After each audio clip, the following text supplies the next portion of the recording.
পুজোর অন্যান্য ব্লগ তো তোমরা পেয়েই গেছো, তবে এই যে দশমীর দিনের ব্লগটা সেটা তোমাদেরকে দিতে একটু লেট হয়ে যাচ্ছে।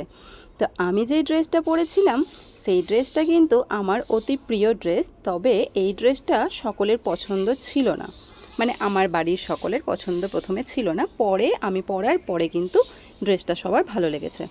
যাই হোক, এটা তো গেল আমার ড্রেসের কথা। ড্রেসটা নিয়েছিলাম রায়কমল বুটিক থেকে। এর আগে ওই বুটিকের ভিডিও আমি তোমাদের সঙ্গে শেয়ার করেছি, আর এই ভিডিওতেও তোমাদেরকে বলে দিলাম। আর এই ড্রেসটা কিন্তু একটু ঝোলার মতো ড্রেস, মানে কি বলবো তোমাদেরকে, মানে আমাদের গ্রাম্য ভাষায় এইভাবেই বলে আর কি অনেকে। তো মজা করে আমাকে বোন বলে, তোর পুজোতে প্রতি বছরে একটা করে ঝোলা ড্রেস থাকবেই। তো সে কারণে আমি তোমাদেরকে বললাম আর কি। তো সেই রকম ড্রেসের মধ্যে এই একটা। এবার বলি তোমাদেরকে আমাদের আজকের ব্লগের সুন্দর একটি কথা, সেটা হলো আমরা দশমীর দিনে সপরিবারে এসেছি ঠাকুর দেখতে। বেশ অনেক দিন পর বাবা মা দাদা বৌদি আমরা সবাই মিলে এসেছি, অনেক দিন পর।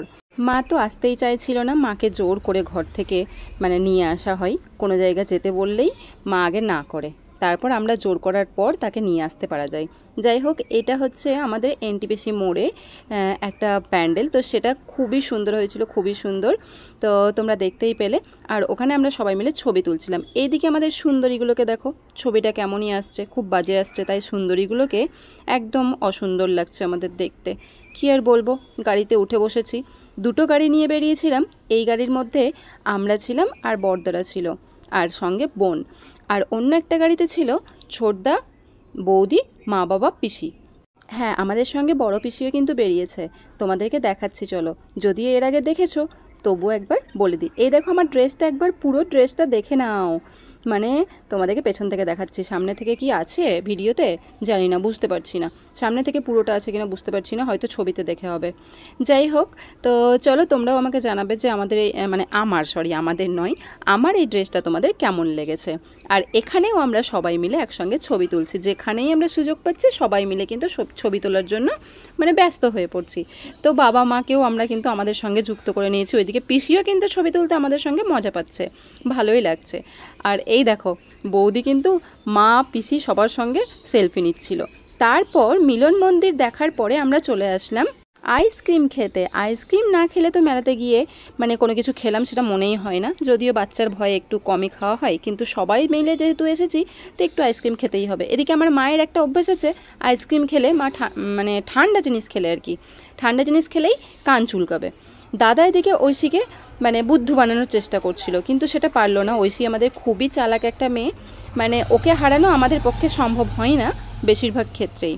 তো এদিকে ও আইসক্রিম খাচ্ছে, পুরো মুখে লাগিয়ে দিয়েছে। এই দেখো কটকটি বুড়ি। তোমরা কারা কারা একে পছন্দ করে একটু জানাবে তো আমাকে কমেন্ট করে। পুরো ব্লগটা কিন্তু দেখো, পুরো ব্লগটা না দেখে কিন্তু ছেড়ো। এইদিকে এই দু বোনের কাণ্ড দেখো, রাস্তার মধ্যে নাচ করতে শুরু করেছে। যেই গান বাজতে শুরু করেছে ওর পছন্দ অনুযায়ী সেই গানের তালে নাচতে শুরু করেছে। বেশ ভালো নাচ করে মেঘা।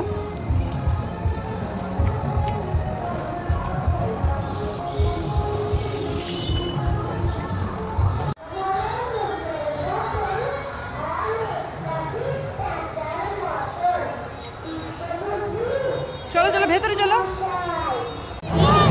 তিনটা বাচ্চা একসঙ্গে একাই আছে আমাদের।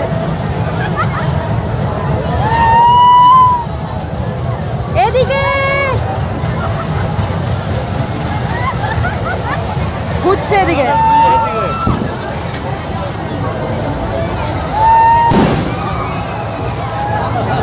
এবার ভয় পাবে, আমার বেটাও ভয় পাবে।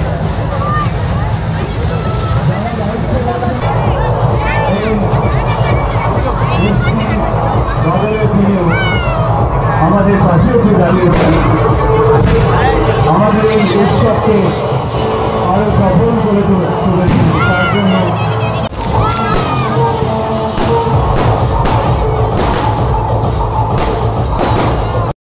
প্রতি বছর দশমীর দিন আতশবাজি হয়, আর সেটা দেখার জন্য আমরা ওয়েট করি। আতশবাজি দেখতে দেখতে আমরা খাচ্ছিলাম পাপড়ি চাট, আবার কেউ কেউ খাচ্ছিল পাওভাজি।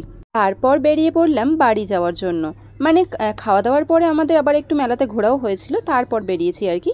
তো আমরা বাড়ি যাওয়ার জন্য বেরিয়ে পড়লাম। এদিকে জামাই মানে আমাদের বাড়ির ও বাড়ির জামাই যাবে নিজের বাড়ি, আর আমরা চলে যাব আমাদের বাড়ি মানে মায়ের বাড়ি।